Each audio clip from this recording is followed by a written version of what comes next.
প্রথমেই জানিয়ে দিব, অবশেষে ধরা খেল ইউনূস প্রশাসন। টিআইবির রিপোর্টে সারা দেশ তোলপাড়। ভোট জালিয়াতির চাঞ্চল্যকর তথ্যভাস। জানিয়ে দিব, শফিকুর রহমানের নেতৃত্বে শপথ নিলেন জামায়াত জোটের এমপিরা। জানিয়ে দিব, রাজধানীতে আজ কঠোর আন্দোলনের ডাক জামায়াত ইসলামীর। আসতে পারে সরকার পতনের ঘোষণা। এবং সবশেষে দেখবেন, তারেক রহমানের সাথে মিলে কাজ করতে চায় হাসিনা। বিএনপি ও আওয়ামী লীগের নতুন সমঝোতার চাঞ্চল্যকর তথ্যভাস। এতক্ষণ শুনছিলেন সংবাদ শিরোনাম, এখন থাকছে বিস্তারিত।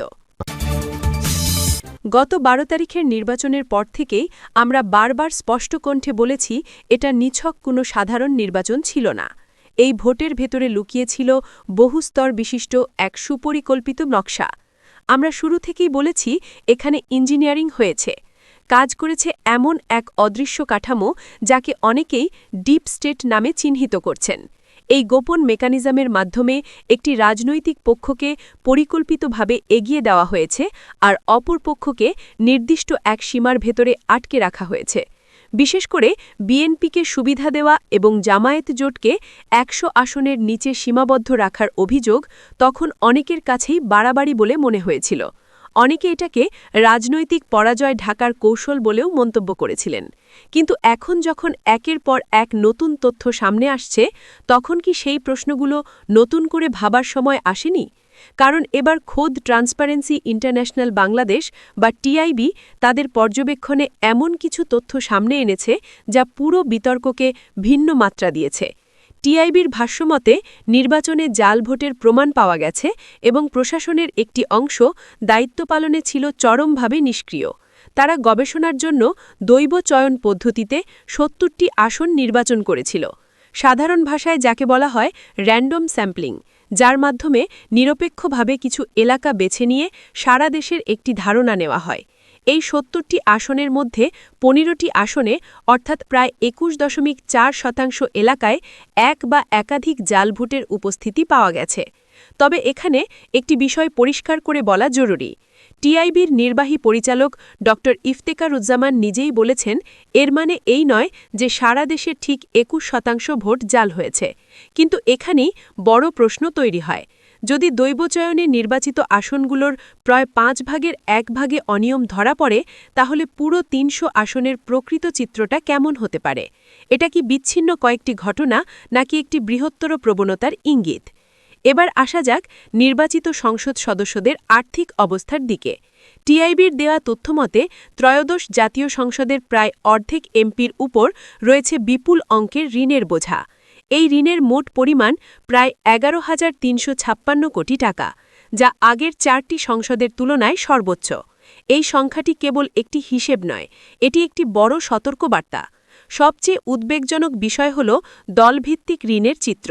এই বিপুল ঋণের প্রায় ৬২% বিএনপির সংসদ সদস্যদের উপর বর্তায়।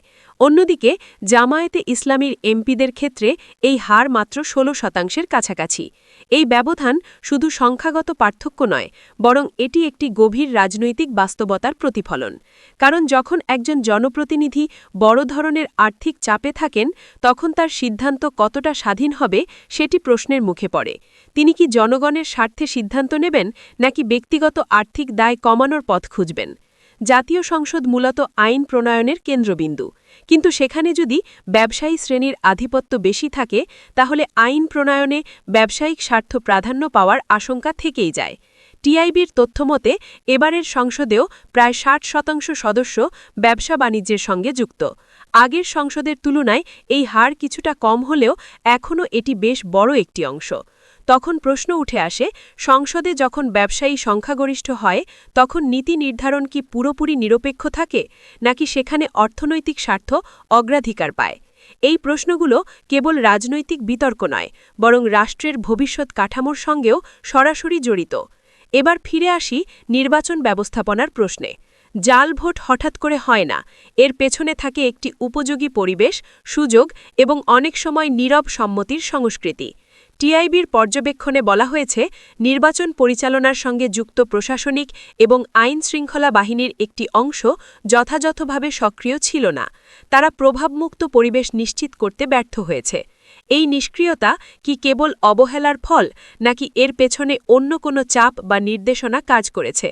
এই প্রশ্ন এখন বিশ্লেষকদের মধ্যে ঘুরপাক খাচ্ছে। কারণ একটি নির্বাচন তখনই সুষ্ঠু হয় যখন প্রশাসন থাকে নিরপেক্ষ ও সক্রিয়। সেখানে দুর্বলতা দেখা দিলে পুরো প্রক্রিয়াই প্রশ্নবিদ্ধ হয়ে পড়ে। একই সঙ্গে রাজনৈতিক দলগুলোর আচরণও ছিল সমালোচনার ঊর্ধ্বে। নির্বাচনী আচারবিধি মানার যে প্রতিশ্রুতি দেওয়া হয়েছিল, বাস্তবে অনেক জায়গায় তা লঙ্ঘিত হয়েছে। ব্যয়ের নির্ধারিত সীমা ছাড়িয়ে যাওয়া হয়েছে এবং কালো টাকার ব্যবহার নিয়ে অভিযোগ উঠেছে। অনেক সময় এই অর্থের প্রভাবই নির্বাচনের ফলাফলে বড় ভূমিকা রাখে। এই প্রেক্ষাপটে জামায়াতে ইসলামী ঘোষণা দিয়েছে যে তারা প্রায় ৩০টি আসনে আইনি লড়াইয়ে যাবে। টিআইবির প্রতিবেদন তাদের জন্য একটি শক্ত দলিল হয়ে উঠতে পারে, কারণ একটি নিরপেক্ষ প্রতিষ্ঠানের তথ্য আদালতে গুরুত্বপূর্ণ প্রমাণ হিসেবে বিবেচিত হতে পারে। এখন সাধারণ মানুষের প্রতিক্রিয়াও ভাবনার বিষয়। যারা ভোট দিয়েছেন তারা একটি সুষ্ঠু ও গ্রহণযোগ্য নির্বাচন প্রত্যাশা করেছিলেন, কিন্তু যখন একের পর এক প্রশ্ন সামনে আসে তখন সেই আস্থা নড়বড়ে হয়ে যায়। গণতন্ত্রের সবচেয়ে বড় শক্তি হল মানুষের বিশ্বাস, আর এই বিশ্বাস ক্ষতিগ্রস্ত হলে পুরো ব্যবস্থাই দুর্বল হয়ে পড়ে। তবে এখানেও একটি দিক লক্ষ্য করার মতো। পরিসংখ্যান বিশ্লেষণে দেখা যায়, বিরোধী শক্তি হিসেবে জামায়াত একটি উল্লেখযোগ্য অবস্থানে পৌঁছেছে। অতীতের তুলনায় তাদের এই অগ্রগতি ভবিষ্যতের সম্ভাবনার ইঙ্গিত দেয়। নানা অভিযোগের মাঝেও তারা একটি নির্দিষ্ট জায়গায় পৌঁছতে পেরেছে, যা মাঠে তাদের বাস্তব সমর্থনের কথাই বলে। এই সমর্থন ভবিষ্যতের রাজনীতিতে বড় ভূমিকা রাখতে পারে। আরেকটি গুরুত্বপূর্ণ বিষয় হল জনমত ও মিডিয়ার ভূমিকা।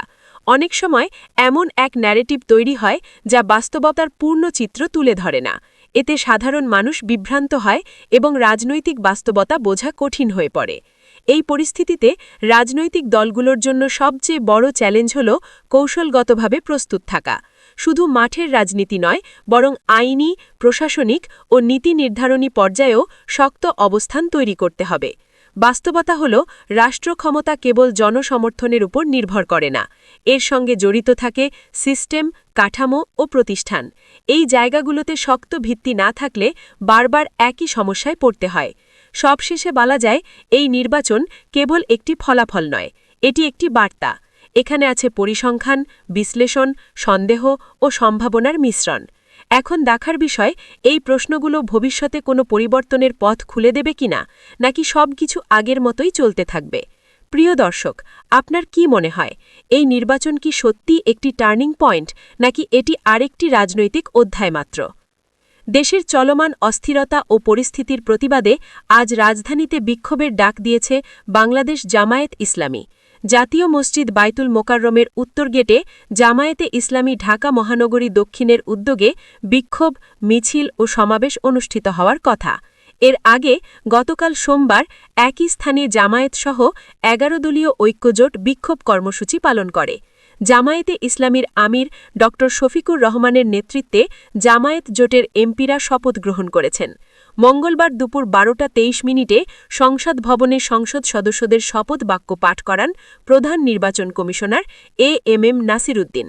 অন্যদিকে বিএনপি থেকে নির্বাচিত এমপিরা শেষ পর্যন্ত সংবিধান সংস্কার পরিষদের সদস্য হিসেবে শপথ নেননি। তারেক রহমানের মন্ত্রিসভায় ডাক পেয়েছেন গণ অধিকার পরিষদের প্রসভাপতি ও ডাকসুর সাবেক ভিপি নুরুল হক নূর। মঙ্গলবার আমার দেশকে বিষয়টি নিজেই নিশ্চিত করেন নুরুল হক। নূর বলেন, আলহামদুলিল্লাহ, তারেক রহমানের মন্ত্রিসভায় আমাকে ডাকা হয়েছে। তারেক রহমান ও বিএনপিকে ধন্যবাদ। এদিকে জাতীয় নাগরিক পার্টির উত্তরাঞ্চলীয় মুখ্য সংরক্ষক সার্জিস আলম মন্তব্য করেছেন, জুলাই সনদ ও অভ্যুত্থানের আকাঙ্ক্ষার সাথে বিশ্বাসঘাতকতা করেই বিএনপি সরকার যাত্রা শুরু করেছে। তিনি তার ভেরিফাইড ফেসবুক পেজে দেওয়া একটি পোস্টে এই মন্তব্য করেছেন।